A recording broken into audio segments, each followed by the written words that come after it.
Hi everyone, my name is Olga Cardamone and I'm the founder and CEO of Eagle Travel Tours to Russia, and this is my second video in the series of commentaries to the show called The Last Czars on Netflix.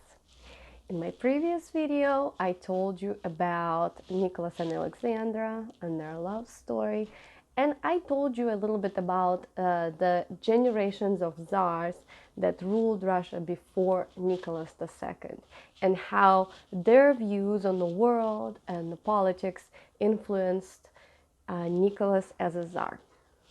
And it's hard to believe that this second video is still dedicated to more things that happened in the first episode of the show. After we learn about the wedding of Nicholas and his wife Alexandra, the next thing that we are introduced to is Father Gregorius Rasputin. And this is a name that so many people know about. Even if you have never been to Russia before, even if you haven't really tried to learn anything about Russian history, it's really likely that you have heard the name of Gregorius Putin anyway.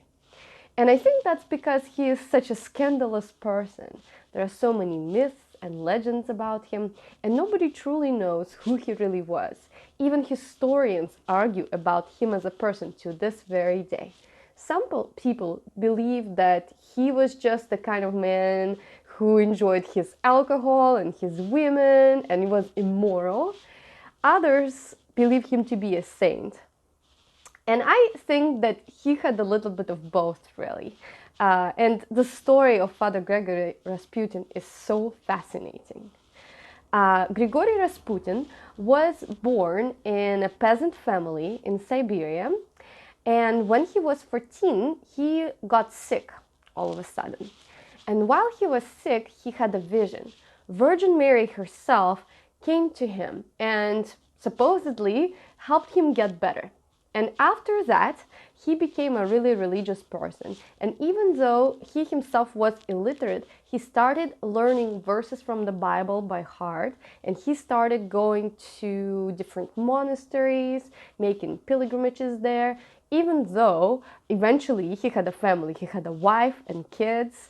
I know it's really hard to think of Rasputin as a person who had a family, but it's true, he did.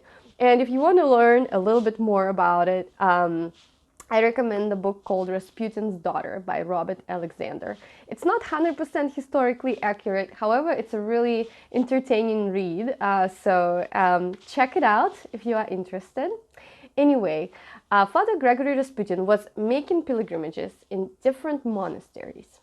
And it's likely that during one of those pilgrimages, he met the members of a really weird cult called Khlisty, or the Whips.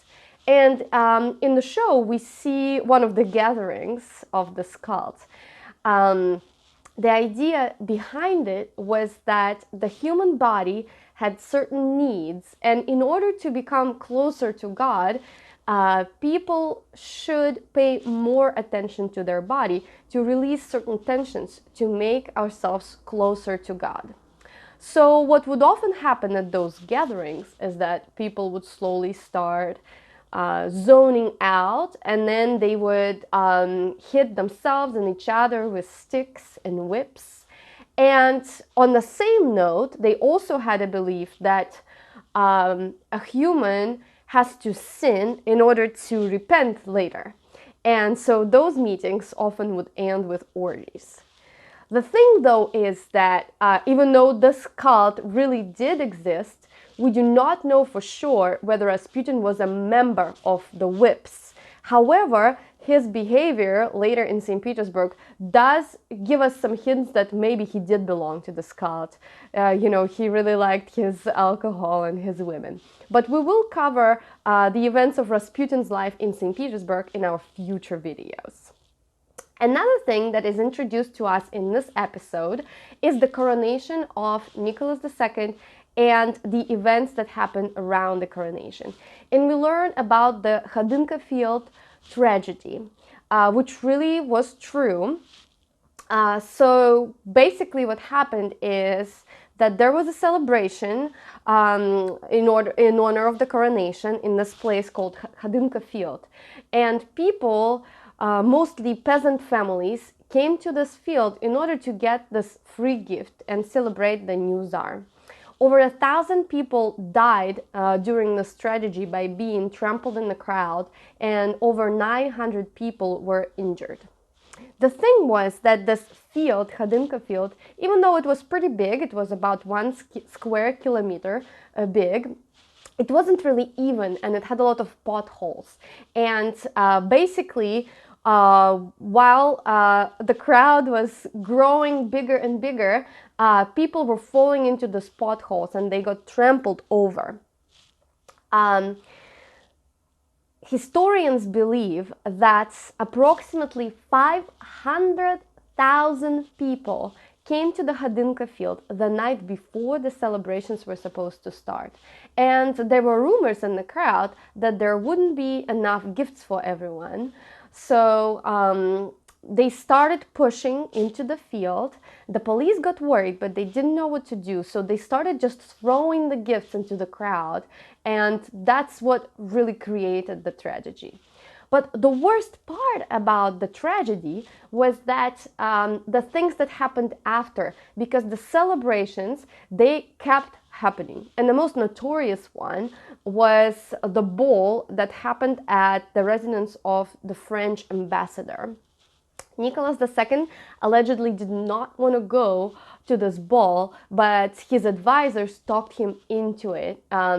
For the sake of international politics. So Nicholas wrote in his memoirs later that they just kind of stopped by really quickly and left. But it did create the reputation of Nicholas II as being this bloody Tsar, and a lot of people believed that this whole tragedy was a bad sign.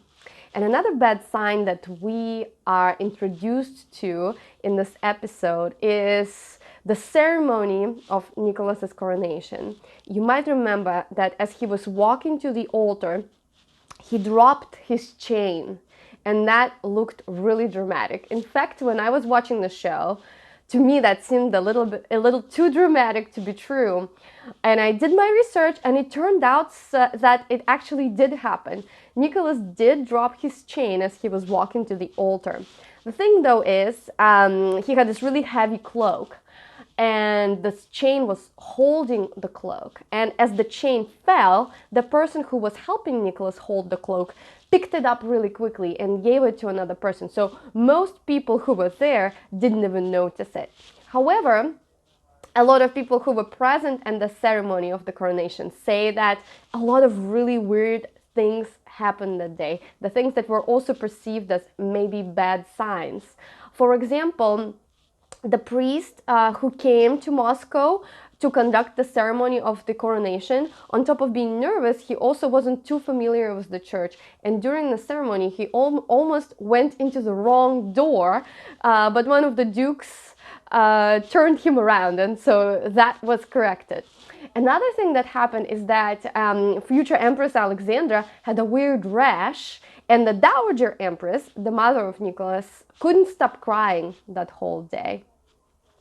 Some other people said in their memoirs, the person who was holding the crown of Nicholas II actually had diarrhea, and the master of ceremonies fainted during the coronation. So a lot of weird things happened that day, and of course it was hard not to believe that Nicholas II would be doomed as a Tsar. And what actually happened to the royal family and what was the fate of Nicholas II, we will find out by further watching the show and through my next video. So I hope you enjoyed this one. If you have any questions about anything that happened in this episode, please feel free to leave them in the comment section. I would love to hear your impressions, and I hope you subscribe to my channel. Thank you. Bye.